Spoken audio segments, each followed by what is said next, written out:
So today we get into what's going on in the motor cortex and then the descending pathways and how we control some of our voluntary movements and our reflexes from the central nervous system issue. So like I said, some of this is kind of review from what we've globally looked at, and now we're going to go back in and look more specific at different areas of the brain. So this slide you've seen before, that functional hierarchy that's going on in the brain, and that there's two broad principles that really help us control our movement.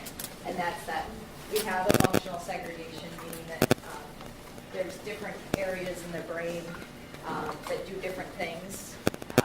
And then there's the organization where there are higher orders and lower orders, and that helps us maintain freedom to have more complexity in our cortex while the spinal cord is initiating different muscle fiber contractions and sensory inputs, and that leaves our cortex free to do some more cognizant things. So today we've gone through the spinal cord, we've done a little bit in the brainstem through these descending tracts, and then obviously the ascending tracts will go more into the brainstem as well. But today we're going to focus on that motor cortex and then start to look at the association cortex briefly. And then don't forget the two side loops, which will go over the basal ganglia tomorrow. And then we're going over the cerebellum next week, and those kind of refining the movements and all through the thalamus there. So the primary motor cortex is also considered Brodmann's area 4. That is something that you should know for the board exam. It's located on the precentral gyrus. We have identified this before. Immediately anterior to that central sulcus. It basically does simple movements, and you'll see the premotor cortex and the supplementary area kind of initiate more of the complex movements. So the motor cortex is more of these simple movements. The premotor cortex is just anterior to the motor cortex, but then also lateral, so it's kind of the lateral side of the brain, because the supplementary motor area is more in the longitudinal sulcus in the medial part of the brain. I have a good picture on the next slide. And those elicit more of those higher level complex patterns, and we will go through kind of how that works. So the green is the motor cortex. The blue is the premotor cortex, and then the red on the top and medial is the supplementary motor area. So that's kind of how they're positioned. So are you calling them by both names? The Brodmann's area? You should know the two Brodmann's areas. So Brodmann area 4 is the motor cortex. I'll never refer to it that way, but you should know that that is what it is. You will probably get that on the board exam. And then the premotor cortex is Brodmann's area 6, technically. But I will use the words premotor cortex, motor cortex, and supplementary motor area. So here's your motor homunculus that we've gone over a couple times. So anything that I go over a million times is usually important. But here I want to go into a little bit more detail. And when we think about the homunculus, I don't want you to think about individual muscles or individual muscle groups. So I don't want you to just think bicep, tricep, and that there's an area in the brain that control the bicep and tricep. You want to think of it as the entire limb, or those huge muscle groups. So it's actually the individual body parts, the foot. It's not every little muscle. Because where does every little muscle come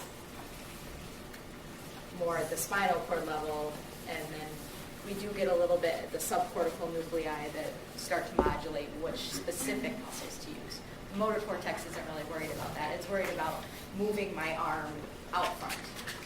It's not worried about extend my tricep, relax my bicep, extend my wrist extensors, turn off my wrist flexors. That's not what the motor cortex is thinking about. It's thinking broadly about the movement that it wants to achieve. Cytology-wise, I don't need you to know a ton about the cytology other than what the difference between the pyramidal cells and the non-pyramidal cells are, because we use the words pyramidal tracts and non-pyramidal tracts. Pyramidal cells arise from the fifth layer. There's different layers of the cortex. They're basically just different concentrations of neurons, so they form like little layer-looking things. In the fifth layer, that's really where the pyramidal cells are, and that's the major output from the cortex. And that's what I'd like you to know. The non-pyramidal cells are basically just axons that terminate locally in the cortex. But the pyramidal cells are really what sends information out. So there's a lot of different cortical efferents, meaning where the cortex gives input to. And you have to think about it, it gives input to the alpha motor neurons, right, through the corticospinal tract. So that's the pyramidal tract. That's what they consider a pyramidal tract. I like to think of it because it comes from the pyramidal cells directly down into the alpha motor neuron, but also then you also get the pyramids that it decussates at. So you can think of it that way as well. There's also the cortobulbar tract, which is the same thing as the corticospinal tract, but it terminates in the brainstem on the facial nerves instead of all through the spinal cord. But then you also have the cortex modulating other pathways.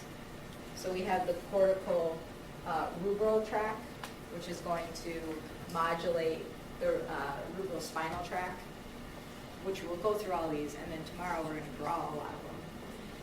The cortotectal tract, which modulates the tectospinal tract, and the cortico-reticular tract, which modulates the reticulospinal tract. Luckily, the names are pretty much easy to identify which tract they modulate. So these are just simply the cortex coming down and speaking to the nucleus that are deeper within the brain, and then those nuclei sometimes have descending tracts of their own. So I'm going to point to them because it's kind of hard to see the coloring. So the purple here is the thalamus. So the cortex does directly speak to the thalamus. And then really the thalamus is the gateway for the cortex. So anything that wants to speak back to the cortex has to go through the thalamus. And we will go through that in detail because that is an important take-home message. The dark red, which is here, this one, goes to the red nucleus. Okay, the red nucleus, the rubrospinal tract arises from the red nucleus. So the cortex can modulate the red nucleus, which then modulates a descending pathway. So we always have that cortex control over those lower level tracts. The blue here goes to the pontine and the olive, which is right around the area of the cerebellum. So the cerebellum gives a lot of input, and then both of those go off of the reticular spinal tract. And again, we will go through that. Then the orange is the cortical spinal tract. So here's the orange that goes right from the cortex. It doesn't synapse on any nuclei in the brainstem. It goes directly to the alpha motor neurons. So that is our direct pathway. And you can see there it decussates at the pyramids. And then the green is what we call the cortical striate pathway, which goes to the putnam, or the putamen, I might use those words interchangeably, and the caudate nucleus, and that's part of the basal ganglia, which we'll go over tomorrow.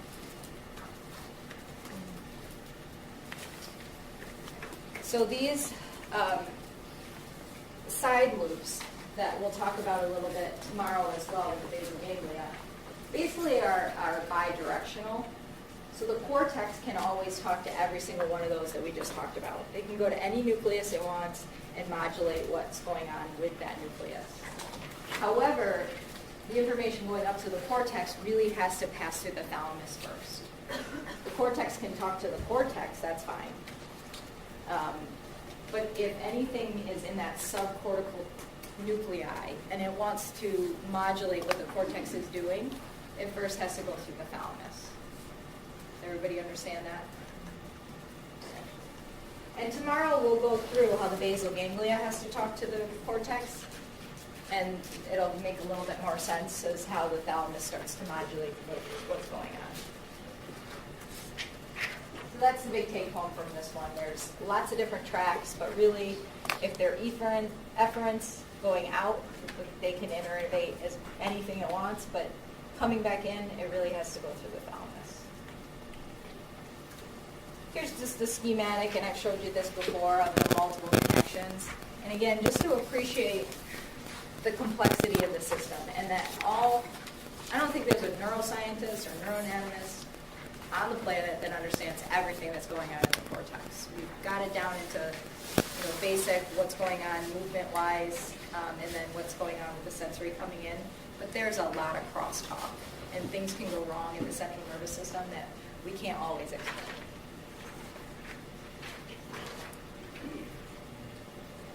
So what does the primary motor cortex do besides the premotor cortex or the supplementary motor cortex? And I'm going to try to tweeze that out for you. So what does that precentral gyrus do, and then what does the premotor cortex then do, and what does the supplementary motor cortex do? So if we think about the primary motor cortex, and I would encourage you guys to go on the neuroscience online text, and I'll send you the which chapter it is, but it's pretty easy. You just go on and it says motor cortex. They have some great videos or like little schematics where you press play and it shows exactly what each area does with a monkey, because we can manipulate monkeys, but we can't do it to humans yet. So it controls individual movements, and you got to think about movements versus not the alpha motor neurons, which are encoded in the muscle fiber, the contraction force. This is just like my brain says, I want to punch you in the face. So that's what my goal is that I want to get my arm to his face, specifically my fist, to his face. So that's what my cortex is saying. So then it's up to the other areas of the brain and then the alpha motor neurons to encode what force should my bicep be, what force should my tricep be, what force should my fist be. But the motor cortex is basically saying, I want to go towards his face. That's the direction of the movement. If he's a little bit to the right, is he a little bit to the left? It encodes the actual force. Do I want to hit him really hard and knock him out? Do I only just want to give him a little black eye? Those kind of things. It encodes the extent of the movement or the distance of the movement. So how far, depth-wise, do I have to go? And then the speed of the movement. And usually that's in a bell-shaped curve, meaning you accelerate the first half and then you start to decelerate the movement. So that's what you're thinking the M1 does. It says I want to do something with my arm or my leg or with my entire body, but it doesn't think about those specific muscles. That isn't part of it. Whoa. What happened there?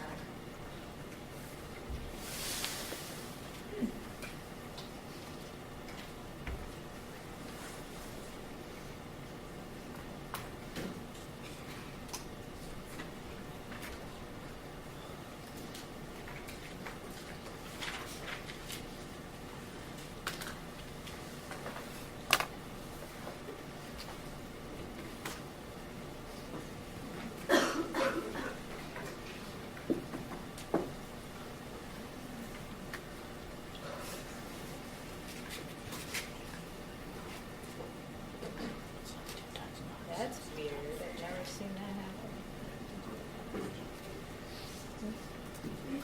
Good thing my first job was supposed to be in computers. Not really.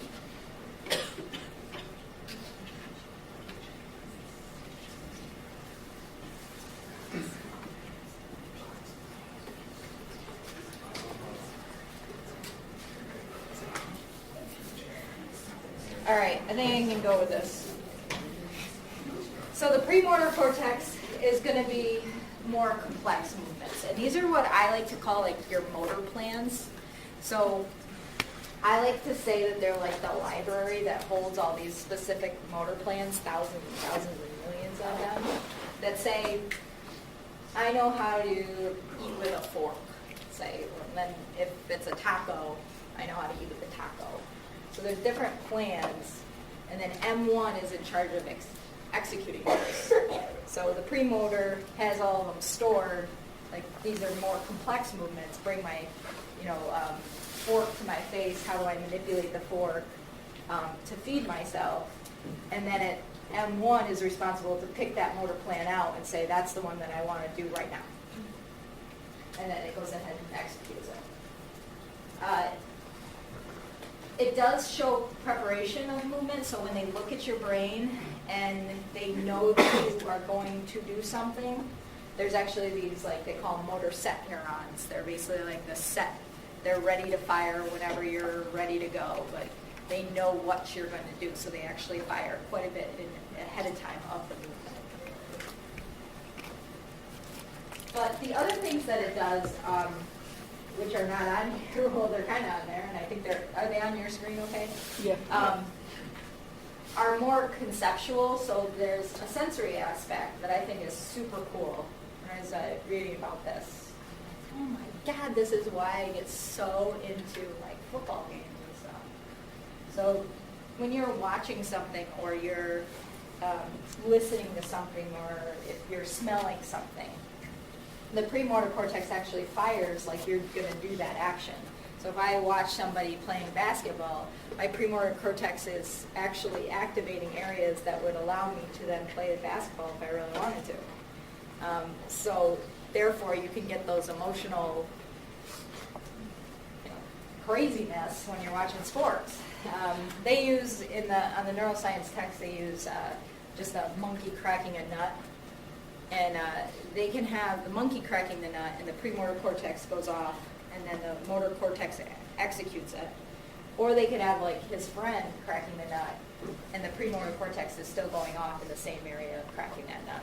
So you're actually sensory mirroring, and that's what the mirror neuron is there. And then I believe the last one is, there's another part to it, which is more like the social context of what you're about to do. Kind of seems to be encoded in the premotor cortex. So I know if cup is empty, so basically it's the same movement. The cup is full and I'm ready to take a drink. Same movement as the cup is empty and I know I got to wash it. There's actually less activation when I know that it's going to be something that I don't really want to do versus something that I really, really want to do. So there's that part too. And then the last one is that it knows when you do something right or wrong. So you get a lot of input. Usually at the muscular level, that's the cerebellum. That's going to be the cerebellum's learning those things. Like, I did something wrong, so I need to correct it in that moment.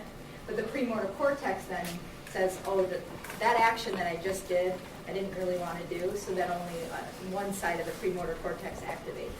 When you do something that it perceives as correct, and you open up the door with the right amount of force, and you do it perfectly, and it does what you want it to do, then both sides of the premotor cortex kind of activate and store that in memory. So it's a very complex system, and this is what they've come up with, is what is going on. And like I said, there's a lot of unknowns with it, but they've come up with those kind of things. So the premotor cortex is pretty cool. And the motor cortex is more like, well, I'll just activate whatever the premotor cortex says to. And then the supplemotor motor cortex does more of the really complex movements. So if you have a pretty easy movement, so it's maybe just pinching your finger together, you'll get activation of M1, both sides. Contralateral side. But you also get S1, because sensory-wise, you're going to have some sensory input as well. So a simple movement, you're just going to get M1, S1. Those will be activated. But a more complex movement, maybe reaching for a cup, or trying to get your digits to hit each other, more of like a repetitive movement, or just a more complex movement, you'll get bilateral SMA firing as well. So they know that it has something to do with a more complex movement than than just one simple tapping. But it also is activated when it's just mental rehearsing. So if I do this, and then I think about doing that, and I'm not moving, you're still getting the SMA that activates. So mental rehearsal. And they don't discredit this in very much, especially with the Olympic athletes. They do this all the time. If you see them in the side, especially like the divers, I notice a lot. They'll just be in the corner and they'll just be like mentally rehearsing all of their movements. There actually is some evidence that that does help in executing the motor plan eventually, because you've gotten the SMA activated, then you get the premotor cortex activated, and the M1 executes it. It also, and again, these are hypotheses, and they think that it has something to do with transforming more of the kinematics to dynamic information. So kinematics is basically like just the distance and the angles, where the dynamics is the amount of force that's needed for the movement. So that many start with these simple thought processes, like I want to punch you in the face, and I know that I need to get to that angle. But then it's transformed into what are those appropriate muscles and forces. And the SMA is thought to be involved a little bit more into that. The big one with the SMA, I think, is the mental rehearsal. So does SMA stand for something? I don't miss it. Supplementary motor area. Okay. Yeah. SI or S1? S1 is your sensory cortex, so the primary sensory cortex. So it's for that post-central gyrus. But we'll go over that more when we get to the sensory information. Just like M1 is the motor cortex, S1 is the sensory. So then there's the association cortex, and you don't need to know much about this at this point. Right now we'll learn a lot more about it when we get into the last section about memory and learning and stuff. But it's basically the prefrontal cortex here, this area, and there's a little in the posterior parietal cortex here. And those together are known as the association cortex. Those are more about spatial relationships and appropriate behavior.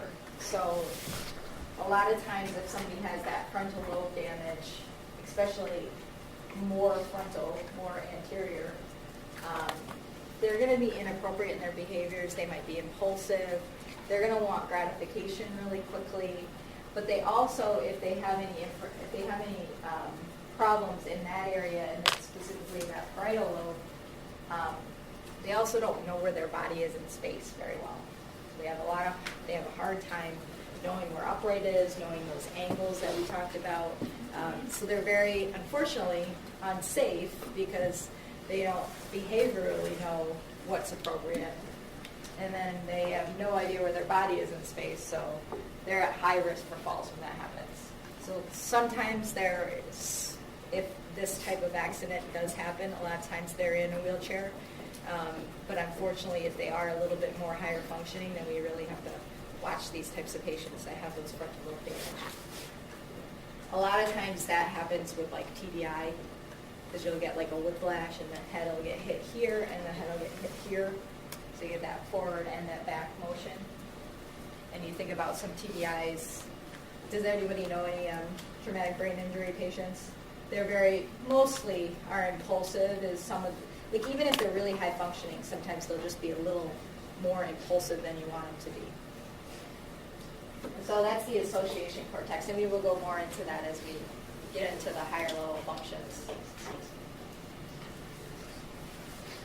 So the motor cortex then needs to send information, and we want to think about two different concepts here. We have serial organization that basically states that the higher level function goes to the lower level function, and it just links in the chain right below.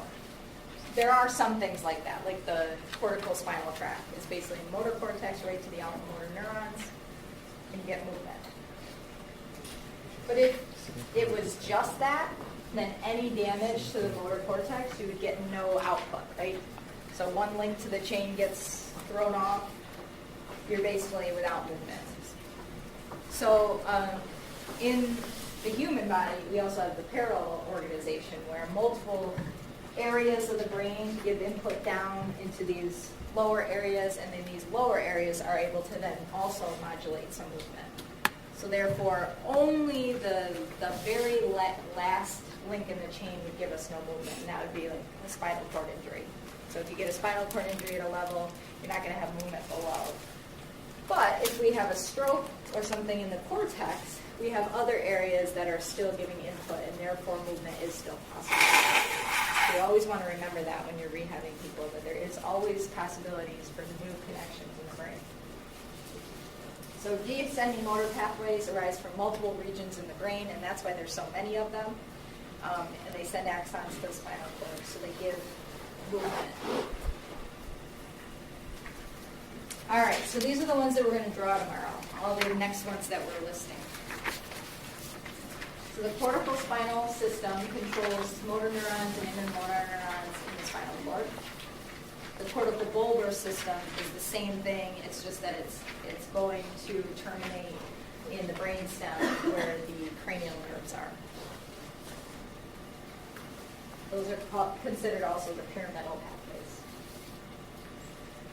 If you remember, I know we got a week off, and I don't know what happened in that week, but if we look at the topography of the spinal cord, laterally it's going to give us more of the distal muscles and the arms and the legs, and proximally or medially will give us more of the proximal muscles of the trunk. So that's how they kind of name these pathways. So the lateral pathways are going to control distal muscles that are responsible for most voluntary movements. So when we think about the lateral pathways, we not only think about the arms and the legs, but we think about voluntary movement. We can actually say, I want to do this, and these pathways give us that voluntary movement. And that makes sense because the medial pathways are doing more of the trunk and axial, and we don't really think about our trunk as much, right? If we get some kind of perturbation, we correct ourselves automatically. And that's because of the medial pathways are more reflex-oriented, and they're more for your posture and balance. The only one that's not here in this list, and it is considered a medial pathway because it runs medially on the cord, is the anterior corticospinal tract. That is still voluntary movement. So you should know that. That's a little bit different. That one kind of that one doesn't have anywhere to go in the list.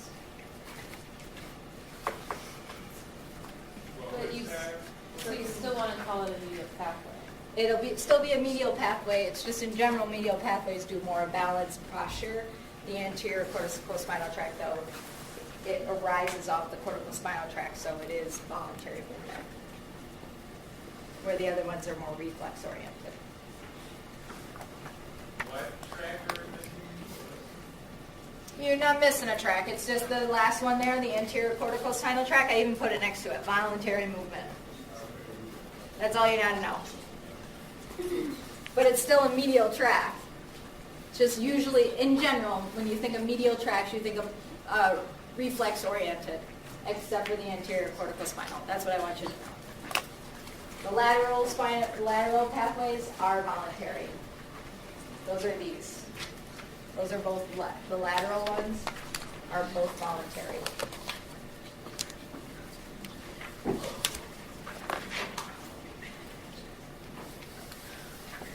All right, here's the cortical bulbar tract.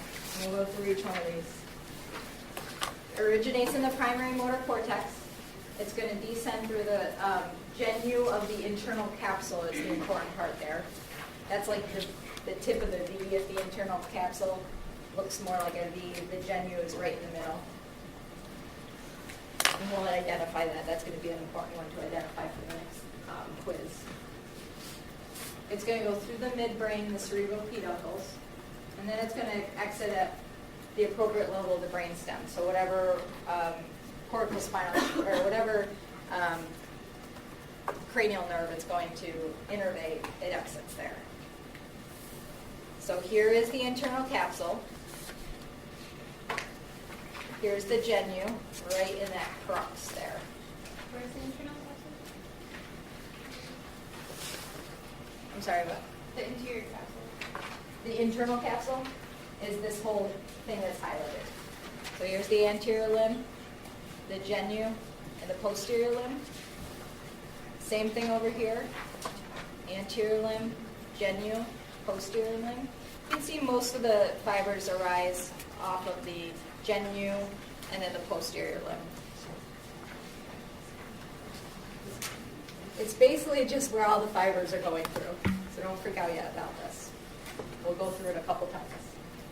Just a whole bunch of fibers. Then they're going to exit at these different levels, right?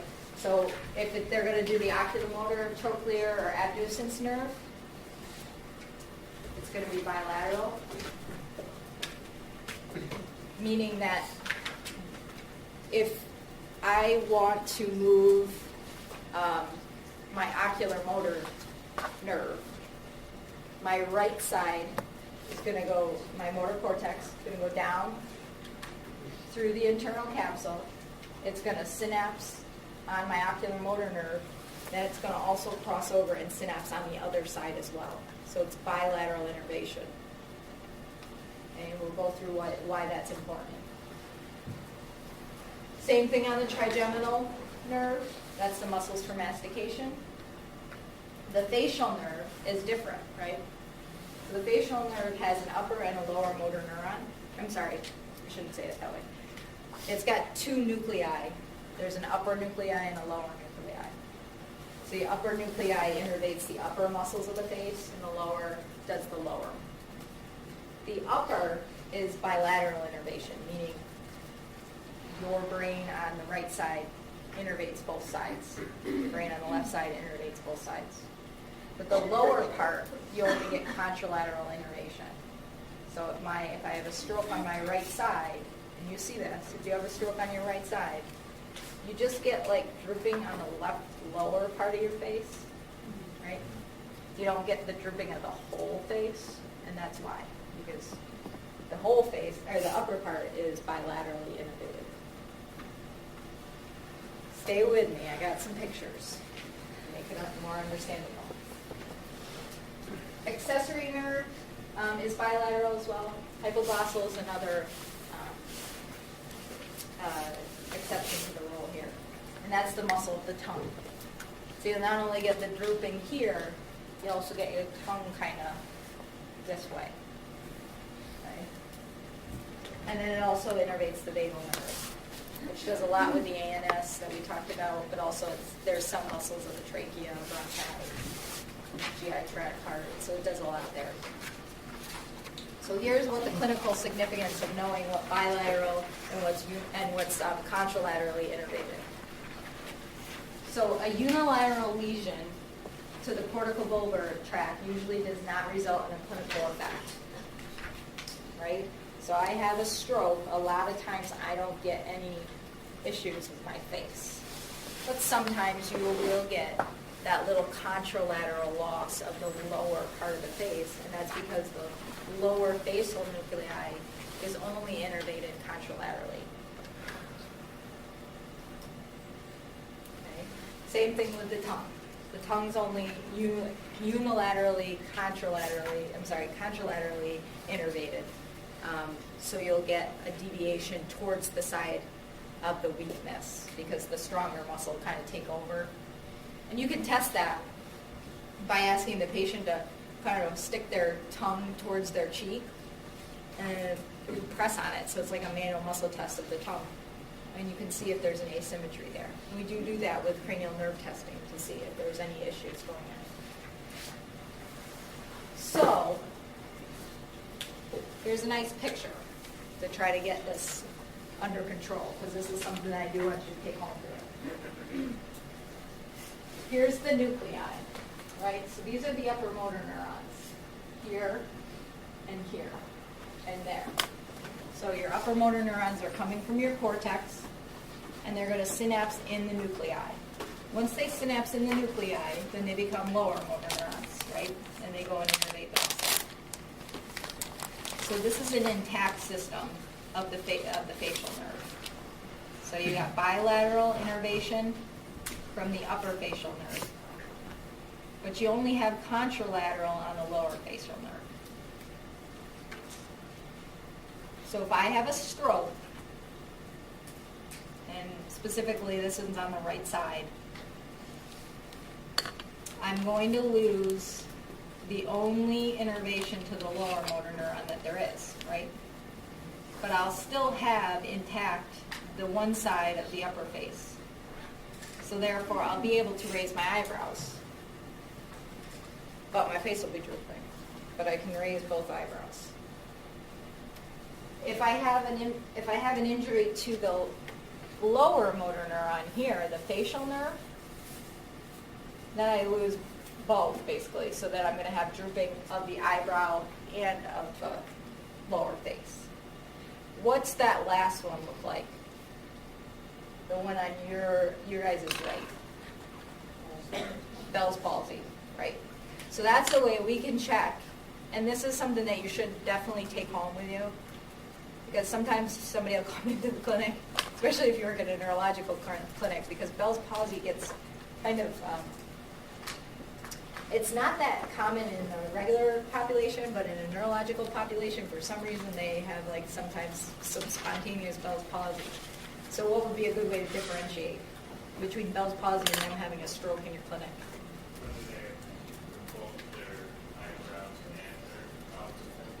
Yes, so you ask them to raise both eyebrows.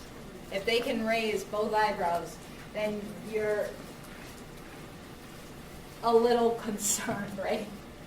Because then you're like, oh, okay, crap. If they can't raise the one, and it's their entire face, left side or right side that's paralyzed, then you're thinking more Bell's palsy. So if their whole side is not able to be controlled, Bell's palsy. They can raise both eyebrows, but their face is drooping down here, you're thinking something's going on upper motor neuron wise. Yes? How does anybody happen to like brush it or The Bell's palsy, they think sometimes it's stress related, viral related.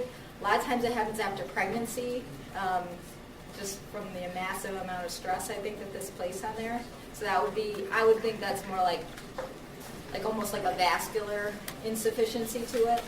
But there's lots of different reasons to have Bell's palsy. A lot of times it happens after pregnancy though, which is weird. It's like your body didn't change enough. Can you just repeat the middle one again? So the middle one is if there's an upper motor neuron lesion. So that would be like a stroke on the right side. Hopefully you don't have a bilateral stroke. So here is where the lesion occurs. You're still going to have control. You're still going to have this unilateral input to that upper facial nerve. So you'll still have the ability to raise your eyebrows. But your lower facial nerve will be cut out. Because it's only on the contralateral. Yes. Yeah.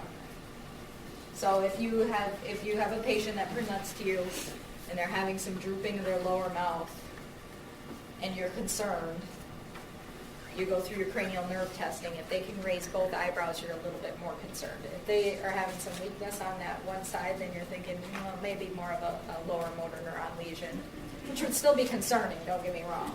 If they don't have a diagnosis, you should still send them to get a diagnosis, but you wouldn't be as concerned with them having a stroke. So after all that, that's what I want your take-home message to be. And we will tomorrow draw those, all those little nuclei. All right, so that was the cortical bulbar tract. That's the facial nerves. I'm sorry, more than the facial nerves, the cranial nerves.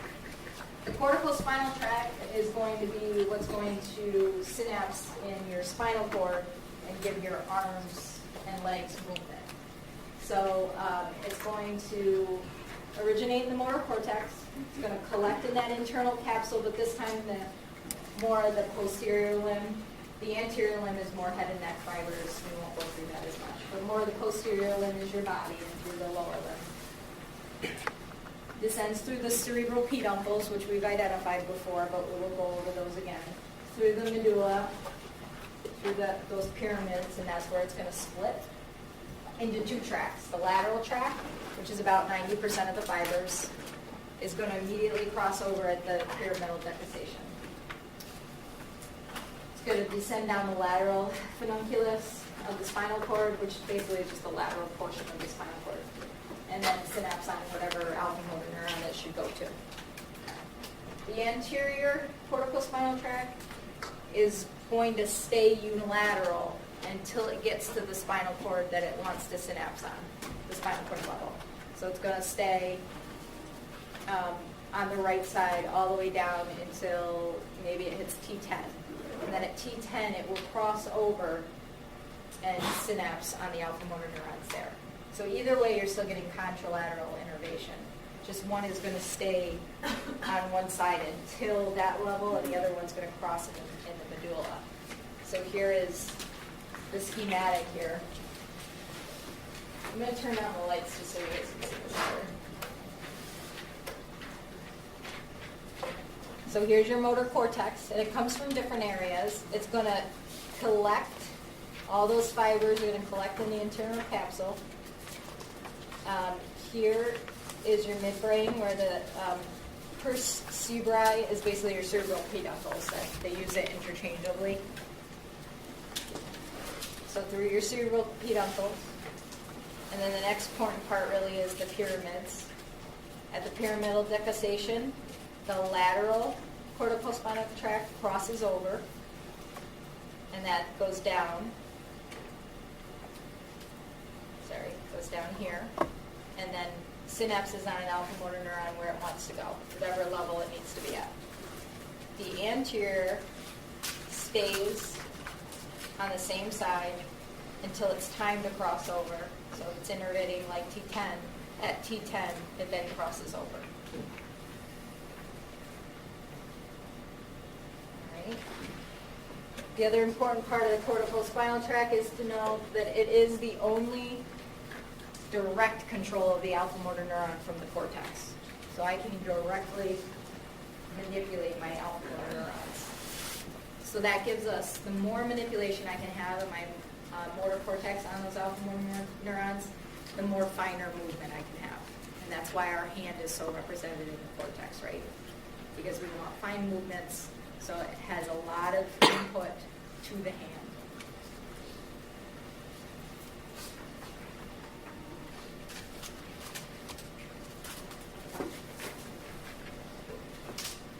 Any questions so far? I'm getting a lot of blank stares today, so I'm a little worried.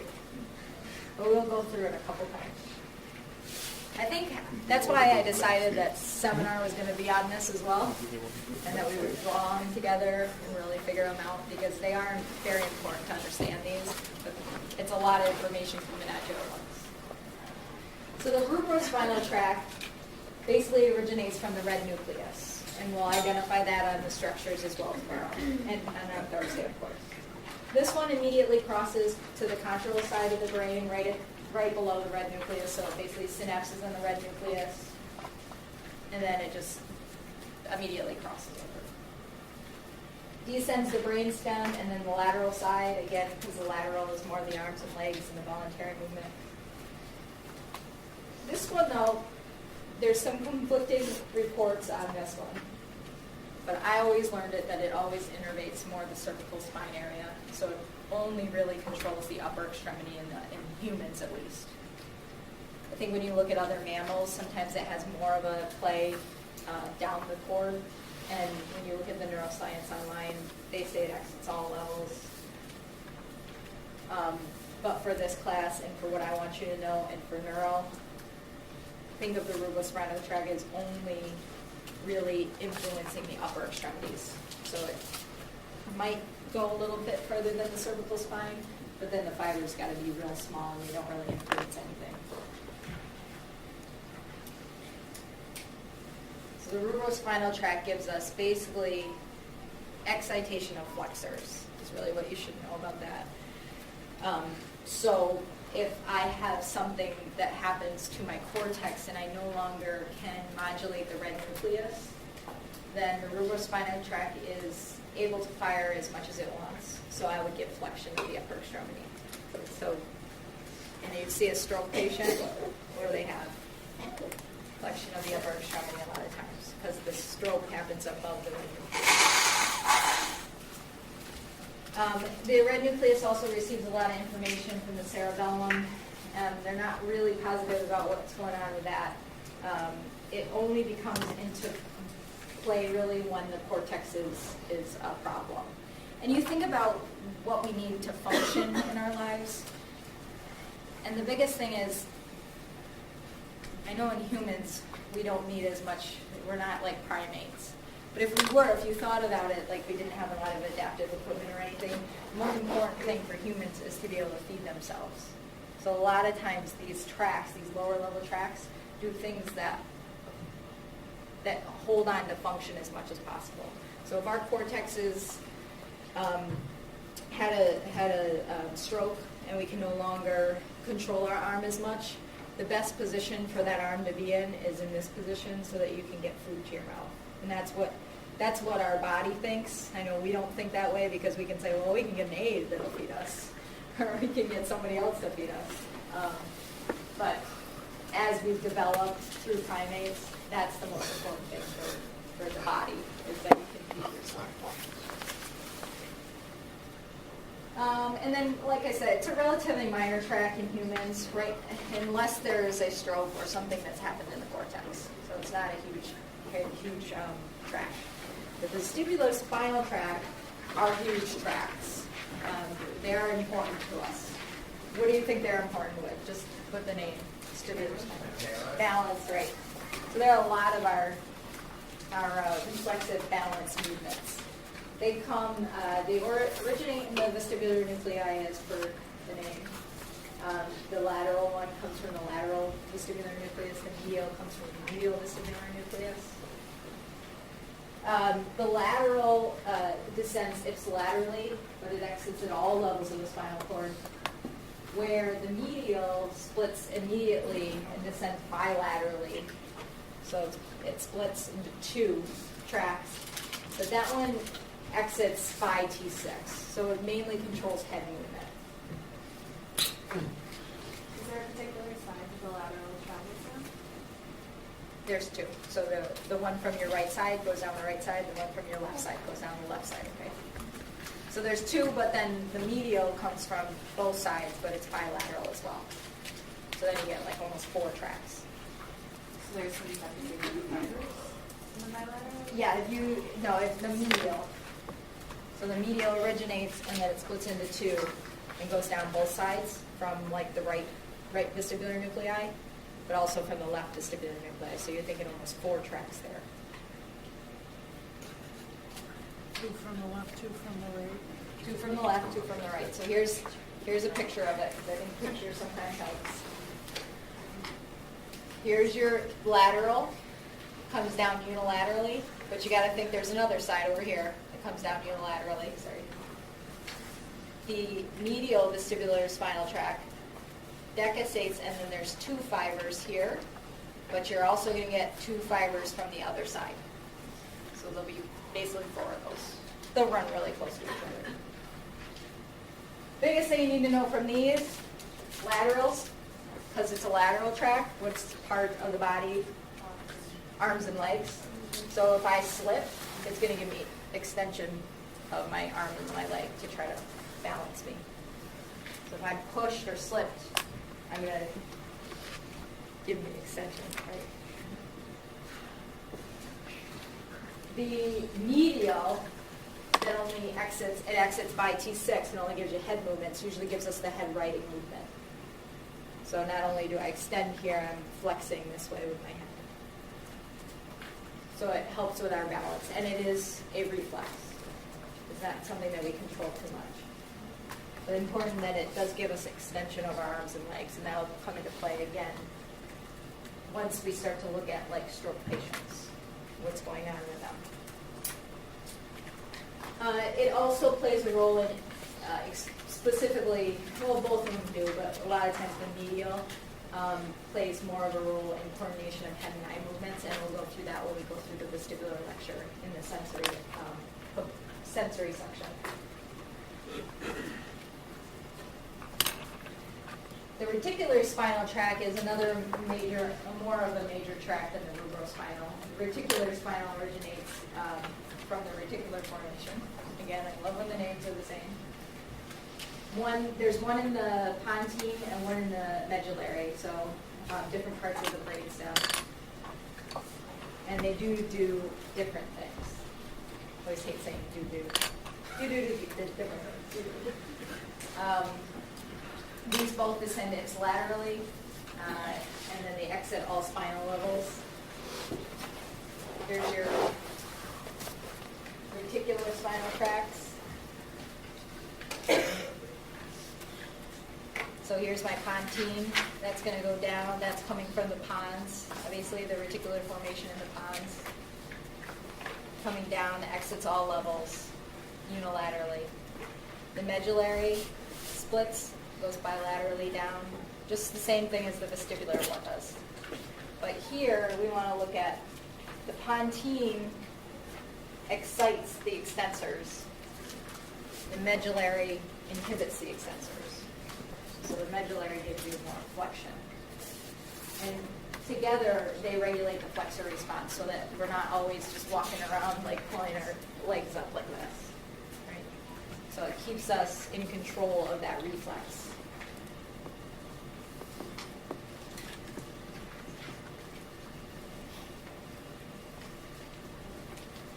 Last one, I promise. Yes? Can you go back? Yep. You had a question on it? No, Just there's typing no away, sorry. Oh, yeah, I added those in for you guys. And I'll read The pontine and medullary. yeah. The pontine is excitation of the extensors. The medullary is inhibition of the extensors, which gives you flexion, basically. But that comes into play when we think about, again, what happens in the cortex once there is some kind of lesion. Why do we look the way we do after those lesions? And we go through that. The tectospinal tract, this one is more, they know that it has some kind of regulation of reflexive turning of the head to visual stimulus. They don't know exactly how it works. So I don't need you guys to know exactly how it works, but I do want you to know that it is there. It comes out of the superior colliculus. It crosses immediately, and then it terminates in the cervical spine level. So this one you don't need to know a ton about, other than it does have something to do with the visual stimulus and how we turn our head towards things or put them into focus. So if I have something that I know I want to see or is coming out of the blue, I instinctively turn my head to try to look at that. So what do those do? Those descending pathways, they obviously give us voluntary movement. They give us reflex modulation. So if we had a lesion above each one of those nuclei, we would then lose the modulation to that nuclei, and those reflexes would fire continuously. And that's how we get increased tone with some lesions, and we'll get some funky movements with some of those lesions.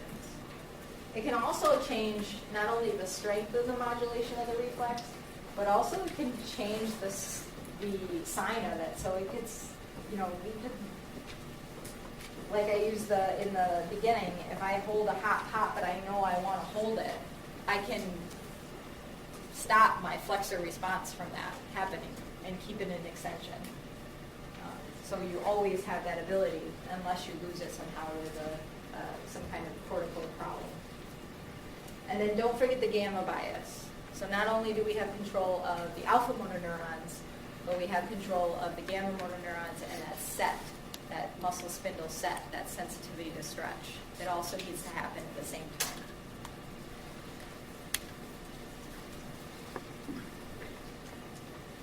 So if we do have an issue, we're going to get some kind of abnormal posturing. And it's either involuntary flexion or extension of the arms. And if you see it, it usually indicates quite a bit of cortical injury. So if I see a stroke patient, usually they're going to have, and again, this is not 100% of the time, flexion of the upper extremity an extension of the lower extremity. Extreme extension and flexion of the lower and the upper extremity. So they'll look like this, and they'll walk kind of like this. You've probably seen them in the grocery store, but you've never seen an actual stroke patient. So there's two different types of abnormal posturing that I'd like you guys to know about. It'll help you in your clinical practice. That's why I like you to know about the corticate, which is basically what you see if you have a stroke, but it's unilateral versus bilateral. Indicates a lesion above the area of the red nucleus. So if we see flexion, but extension of the leg, flexion of the arm, we're thinking there's something wrong above the level of the red nucleus. And the red nucleus is kind of high. It's like right below the internal capsule. So, and a lot of times that's where strokes happen, correct? Because that's where the middle cerebral artery goes through. So a lot of times the stroke does happen somewhere in the internal capsule or just outside of it or just above it. So a lot of times strokes are above the red nucleus. But there's also other injuries like brain injuries, like traumatic brain injury. That might give you bilateral flexion and extension. If they're bilaterally like this, it's bad. Right? It's like a lot of brain damage. Decerebrate is extension of both. So now that's below the level of the red nucleus. So now you don't get the rubrospinal tract giving you flexion of the arms. So now you have extension of everything.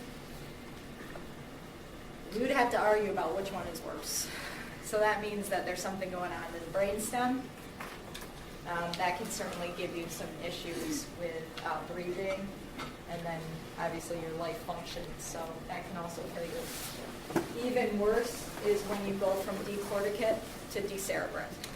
So if you see somebody, traumatic brain injury, and they initially posture this way, and then they start to posture into the extension, that's a life or death situation, because that means something's going on where the swelling is coming almost down into the brainstem, or the brainstem starting to actually squeeze through the foramen, which is not good. Yes? Did you say the decorticate one was unilateral? And then No, it just depends on the type of brain injury. So if it's a stroke and it's pretty localized unilaterally, then it'll be on the contralateral side. Okay. But like a traumatic brain injury, you might get bilateral. Okay. And then same for the other one? Or Yep, same thing for the other one. Usually though, the decerebrate, I'll tell you guys how I remember this, just a trick. The decerebrate, you're probably going to see bilateral. Doesn't matter because it's the brainstem, and if you get something going on there, a lot of times that's more bilateral. The way I remember it is decerebrate has a lot of ease in it, and that's extension. Right?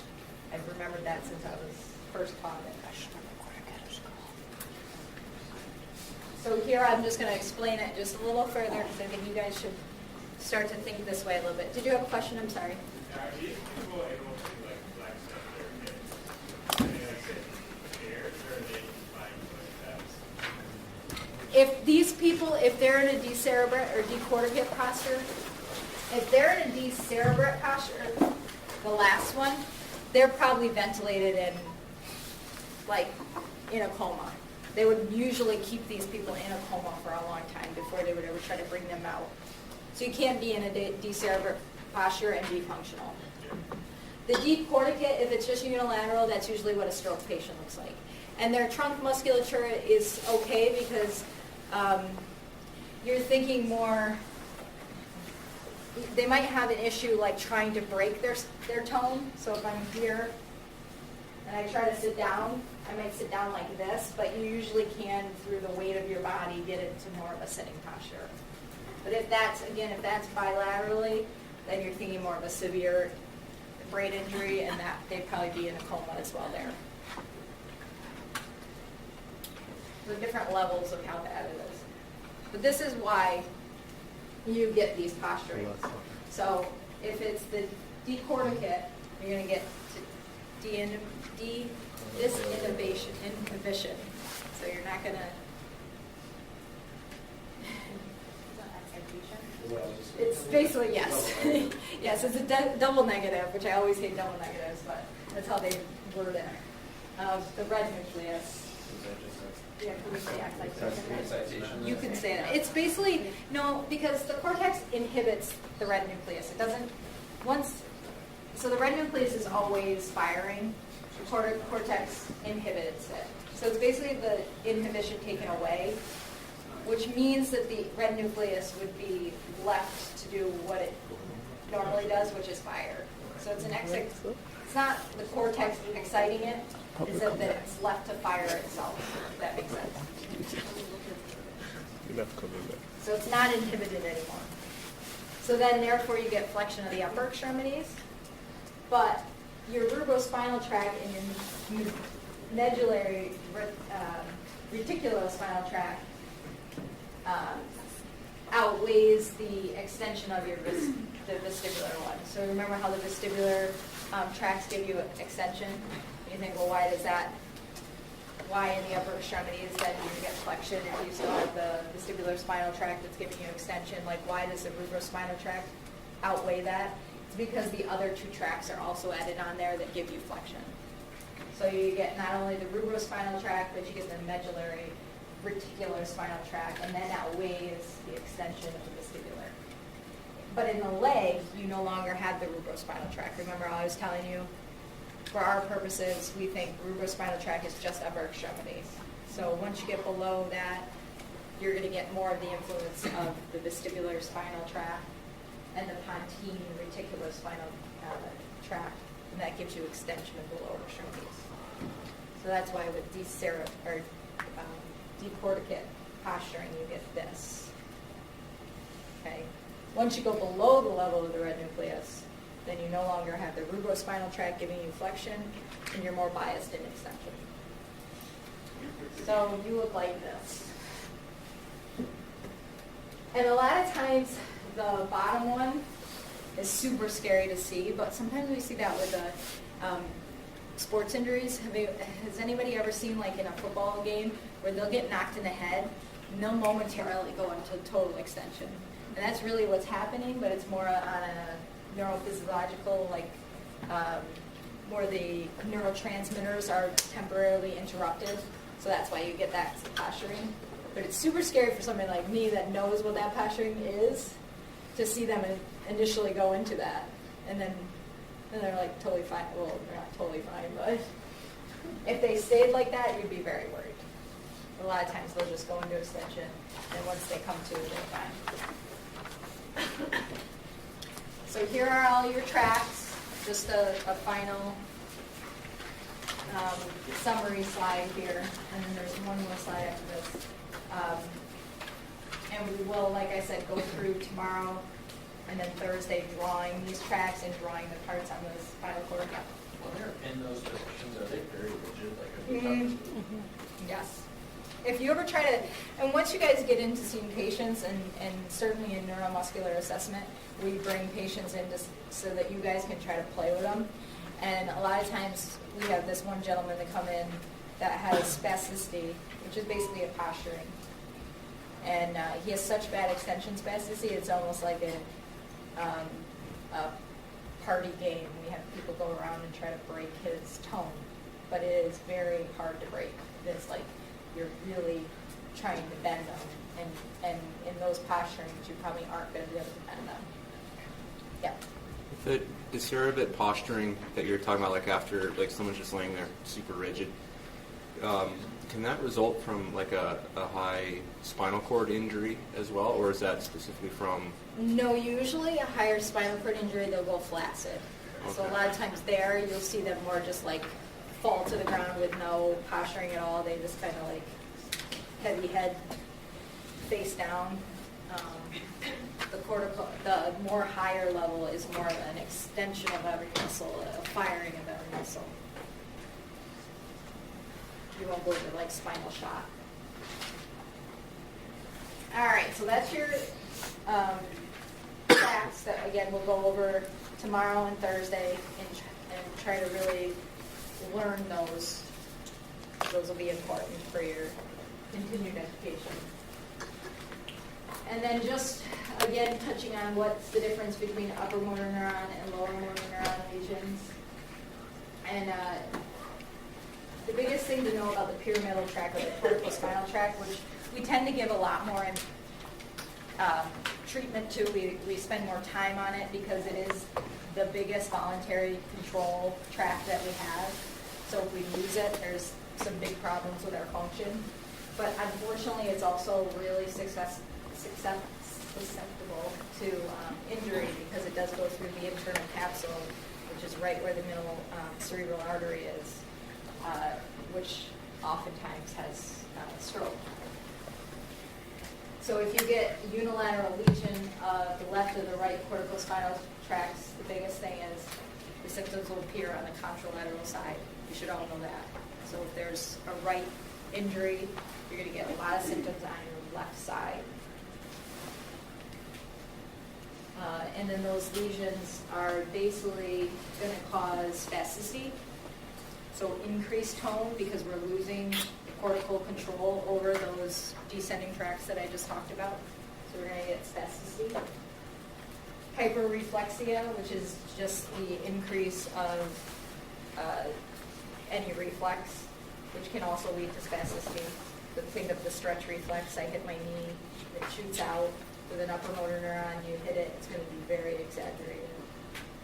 Clonus is an involuntary rhythmic muscle contraction, so that's basically just the stretch reflex set on fire, and it almost is like continually setting itself off, so you're having the quick stretch response, quick stretch response, quick stretch response, and it's like this cyclic beating. Babinski sign. Do you guys go through Babinski in your foundations? Okay. So you'll get the Babinski sign, and you'll get unilateral muscle weakness. Those are cardinal central nervous system signs. So if I see somebody that comes in with any of those new signs, and they hadn't had them before, then I'm certainly going to want some further testing like immediately. The damage to the extrapyramidal tract, so those other tracts that we talked about, really are going to result in more of the some dyskinesias and life-threatening things. So those are more the brainstem injuries that we talked about. So take-home wise, I really want you to know what the different areas, the motor cortex, premotor cortex, and supplementary motor cortex, what parts of the movement they're involved in. And then we obviously need to nail down the tracks and where they cross and what happens, what are they modulating, those types of things. And that's why I decided that we would do that also in seminar, because I'm sure you didn't all catch it today. Thanks a lot. All right, does anybody have any questions for me before you get out of here and absorb all that? All right, I'll see you tomorrow at 11.